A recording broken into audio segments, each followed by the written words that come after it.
নমস্কার বন্ধুরা, ডিম আর লাউ দিয়ে একটি রেসিপি করব।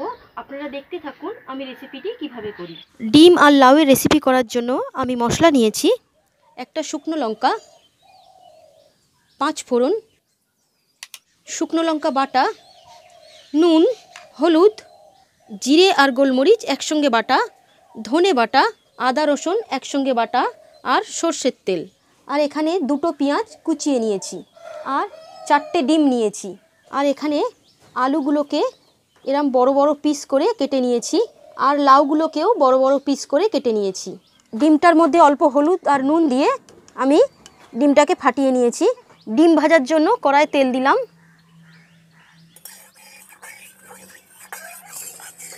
এবারে কড়ার মধ্যে অল্প করে ডিম দেব।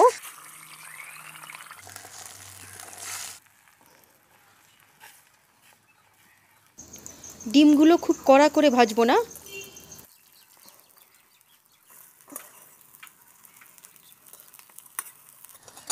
তুলে নিলাম।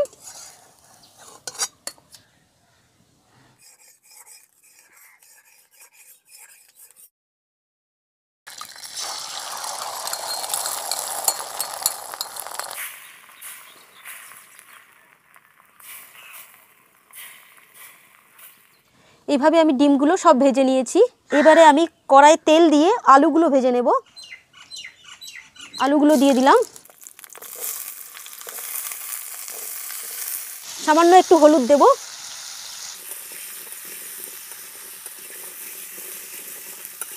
আলুগুলো হয়ে গেছে, আমি আলুগুলো তুলে নেব। আমি লাউগুলোও ভেজে নিলাম।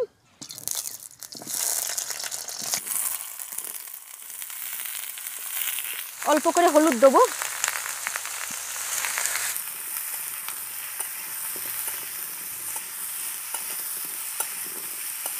লাউগুলো ভাজা হয়ে গেছে, আমি তুলে নিলাম। কড়াই তেল দেব। গোটা শুকনো লঙ্কা, 5 ফোড়ন,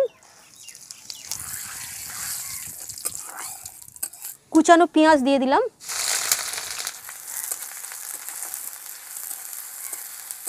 নুন দেব, নুনটা সবই দেব।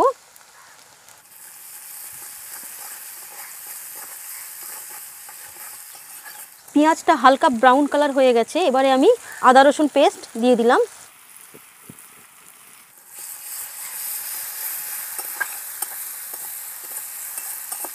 শুকনো লঙ্কা বাটা দেব।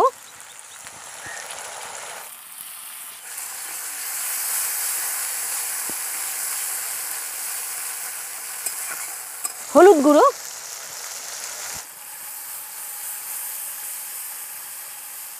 জিরে আর গোলমরিচ একসঙ্গে বাটাটা দেব। ধনে বাটাও দিয়ে দেব।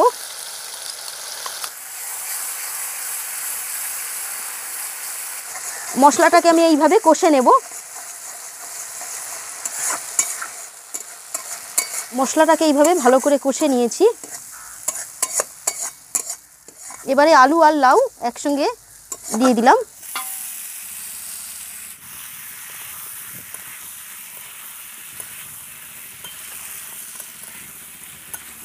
আমি মশলার সঙ্গে লাউ আর আলুটাকেও ভালো করে কষে নেব।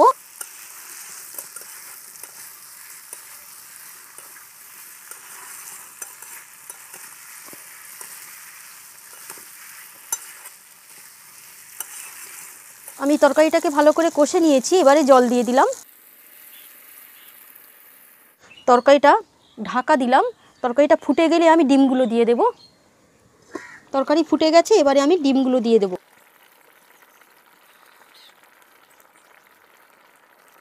ঢাকা দিয়ে দেব। তরকারিটা হয়ে গেছে, লাউ সেদ্ধ হয়ে গেছে।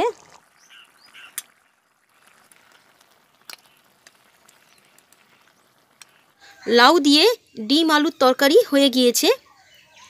আমি যেভাবে তরকারিটা করলাম আপনারা এইভাবে বাড়িতে করে খেয়ে দেখবেন, খেতে কিন্তু ভালো লাগবে।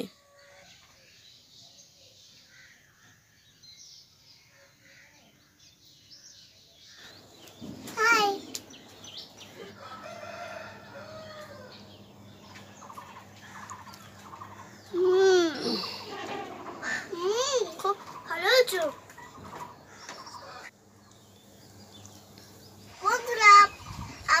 ভিডিওটাকে লাইক করবেন, শেয়ার করবেন, সাবস্ক্রাইব করবেন। আমাদের চ্যানেলটাকে দেখার জন্য ধন্যবাদ। বাই।